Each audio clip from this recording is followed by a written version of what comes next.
কি বলতে পারবি কোন দেশে শুধু গোলাম তৈরি হয়? মালিক বা রাজা তৈরি হওয়ার জন্য ওই দেশে কেউ জন্মগ্রহণই করেনি। খালি তাই নয়, ওই দেশটা তিনটা তন্ত্রের মাধ্যমে চলে। এটা হচ্ছে গোলামের বাচ্চারা খালি গোলামি হবি, ওই দেশে গোলাম কোনোদিন রাজা হবি না। আর এটা হচ্ছে পীরের বাচ্চারা সব পীর হবি, পীরের মুরিদরা কখনো পীর হতে পারবি না।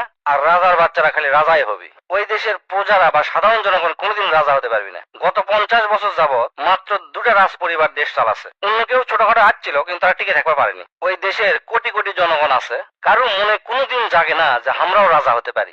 দেশের মানুষের এমন মন মানসিকতা হয়ে গেছে যে ওই দুই পরিবারের সবাই যদি মরে যায়, মানে কেউ যদি আর না থাকে, তাহলে দেশের মানুষ দেখবি যে ওই বাড়ির কোন কুকুর বিড়াল আছে নাকি। যদি কোন কুকুর বেঁচে থাকে, সেই কুকুরে ভোট দিয়ে সংসদে পাঠাবে। তারপরেও ওই দেশের গোলামরা কোনোদিন রাজা হওয়ার চিন্তা করবি না। এই 50 বছরে তাকে মনের মধ্যে গেঁথে গেছে যে আমরা গোলাম হওয়ার জন্যই জন্মগ্রহণ করছি। খালি তাই নয়, ওই দেশের সমস্ত মানুষের লেখাপড়া করানো হয় শুধুমাত্র চাকরি পাওয়ার আশায়। অর্থাৎ লেখাপড়া করে বড় ডিগ্রি অর্জন করে চাকর হবি, অর্থাৎ চাকরি করবি। সেই জন্য ভালো ব্যবসা বা মালিক হওয়ার জন্য কোনো দিন কোনো বাপ মাও সেই দেশে লেখাপড়া করায় না। কি একটা সাংঘাতিক ব্যাপার ভাবছো কি তোরা? এই ব্যাপারে তোকে একটা উদাহরণ দেয়, শোন। মনে কর একটা ছেলে লেখাপড়া শেষ করে চাকরি না করে গ্রামের বাজারত বড় দেখে একটা মুদির দোকান দিছে, যে মুদির দোকানত মোটামুটি ভালো ব্যবসা, এবং 3জন কর্মচারী নিছে। 3 কর্মচারীর বেতন দেয় 30,000 টাকা। ওই এলাকার লোকজন অর্থাৎ প্রতিবেশীরা দোকানের সামনে দিয়ে যায় আর কয়, কারে লেখাপড়া শেষ করে কোনো চাকরি বাকরি কিছু পাইলো না, লাস্টে কোনো পথ না খুঁজে পায়া এই মুদির দোকান দিল তেলায়।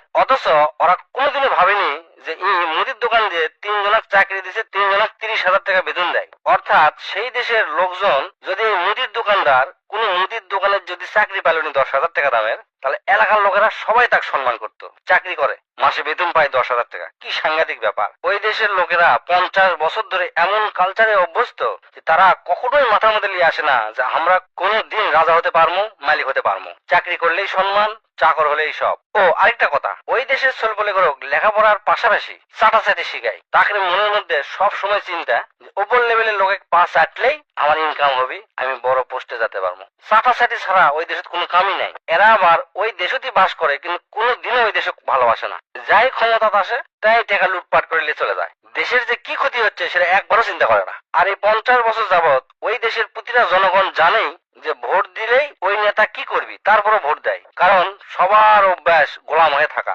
আর যার মিচ্ছে না টাকা আছে তার ছেলেক বিদেশ পাঠে দেয়, সে ছেলে আর কোনোদিন দেশত আসে না। এক কথায় ওই দেশতি থাকে, ওই দেশতি খায়, ওই দেশতি কামাই করে, কিন্তু ওই দেশক এক বিন্দু পরিমাণ ভালোবাসে না। দেশের প্রতি কারো এক বিন্দু মায়া নাই, মমতা নাই, নাই কোনো টান।